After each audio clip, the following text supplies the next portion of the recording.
संगम नगरी प्रयागराज में संगम की रेती पर लगने वाला माघ मेले की तैयारियां पिछले साल के मुकाबले लगभग 40 दिन की देरी से शुरू हो गई है। माघ मेले को सकुशल संपन्न कराने के लिए मेलाधिकारी शेषमणि पांडे को भी नियुक्त कर दिया गया है। नवनियुक्त मेलाधिकारी ने अधिकारियों के साथ बैठक कर सभी विभागों के अधिकारियों को काम में तेजी लाने का दिशा निर्देश भी दिया है।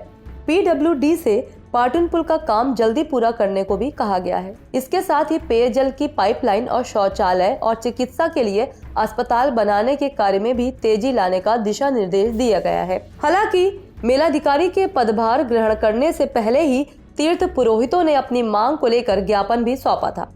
तीर्थ पुरोहितों के कैंप में 1 बीघे भूमि के आधार पर 10 शौचालय उपलब्ध कराने, विद्युत कनेक्शन, जमानत राशि बगैर 10 नल का कनेक्शन निःशुल्क देने, भूमि के आधार पर झोलदारी, EP टेंट, स्टोर टेंट और किचन टीन स्टोर आदि की मांग की।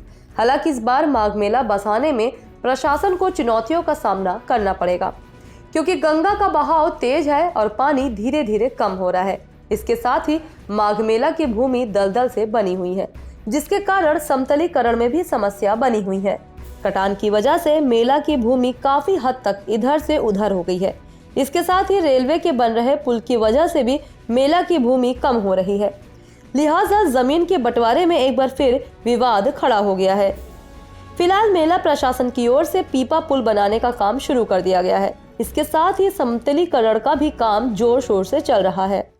माघ मेले को लेके हमारी तैयारियां समय से हैं और जो अभी मैंने समीक्षा की है ये आज तीसरी समीक्षा मेरे लेवल पे हो रही है और इसके अलावा DM महोदय के लेवल पे लगातार इसकी बैठकें और समीक्षा की जा रही हैं। जो भी विभाग हैं उनको अपने दायित्व दिए जा चुके थे, पहले दिए जा चुके थे। आज मुझे यह अवगत कराया गया है कि वो टेंडर्स की प्रक्रिया लगभग सारी पूर्ण है और सारे कार्य समय के अनुसार चल रहे हैं।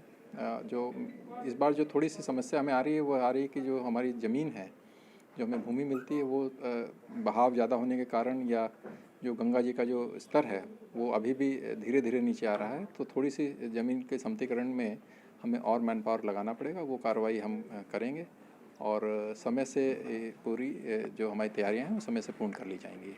कोविड को लेकर, वैक्सीन को लेकर भी काफ़ी समस्या आ सकती है, उसको किस तरीके से करेंगे क्या? देखिए, जैसे आपको जानकारी है, अभी विगत 2-3 दिन में एक और नया वायरस का स्ट्रेन सामने आया है, तो इसमें हमें बहुत ही सजग रहना पड़ेगा। और मेरी ये अपील भी रहेगी कि जो मेले में जो लोग आएंगे माघ मेले में, वो अपना वैक्सीनेशन का जो है, जो 2 डोजेज़ हैं, उससे मेरी अपील रही कि वो दोनों डोजेज़ पूर्ण करके आएँ। इससे बहुत ही हम लोगों को सुविधा होगी और जो हमारा कोविड का प्रोटोकॉल है उसको फॉलो करने में भी और इसके संक्रमण से बचाव में भी बहुत सुविधा होगी। यहाँ पे सारी व्यवस्था हमारी रहेंगी। हेल्थ डिपार्टमेंट की तरफ से जो हमारे टेस्टिंग की जो व्यवस्था है, जो कोविड की जो टेस्टिंग की व्यवस्था है, उसकी भी हमने पूरा उसमें रखा है कि हम अलग अलग जगहों पे उसके कैंप स्थापित करके टेस्टिंग भी करेंगे। और जो बसावट है उसको भी हमने ऐसे हम लेआउट करेंगे कि बहुत ज़्यादा भीड़ एक जगह पे इकट्ठी ना रहे। हाँ, तो इस वक्त कुल कितने क्षेत्रफल में ये मेला बसाया जाएगा? ये लास्ट ईयर के मुताबिक ही हम रहेंगे, तो अभी लगभग 600 से 650 हेक्टेयर के बीच में हमारी बसावट रहेगी। उसका पूरा लेआउट लगभग हमारा तैयार है और उसमें फाइनल एलोकेशन जो विभागों को देना है या अन्य संस्थाओं को देना है, उसकी कार्रवाई अब मेलाधिकारी लेवल पे की जाएगी। सर, संगम नोस के आसपास के क्षेत्र में ज़मीन अभी भी दलदली है, जिसकी वजह से मेले के काफ़ी सारे संस्थानों को इस बार ज़मीन पास में नहीं हो पाएगी। तो जैसे मैंने बताया अभी आपको, जैसा मैंने बताया कि इस बार थोड़ा सा जो लेवल है वो समय से कम ना होने पे ये स्थिति आई है, बट उसकी एक अल्टरनेट व्यवस्था जो भी बेस्ट होगी वो हम सर्वे कर रहे हैं उसका और उसके हिसाब से हम करेंगे उसको। पिछले साल की तर्ज पर इस साल भी माघ मेले को बसाने की तैयारी चल रही है।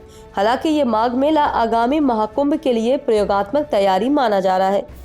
मेला क्षेत्र की बसावट में कोविड-19 के प्रोटोकॉल को भी ध्यान दिया जाएगा। आपको बता दें कि 650 बीघे में इस बार का माघ मेला बसने जा रहा है। पूरा मेला क्षेत्र में पुलिस की कड़ी सुरक्षा रहेगी और स्नानों घाटों पर DPKT भी की जाएगी। साथ ही स्नान घाटों की संख्या भी और उनकी 3rd वेव को देखते हुए भी बढ़ाई जाएगी। इस चैनल को देखने के लिए लाइक करें, सब्सक्राइब करें और बेल आइकन दबाना ना भूलें।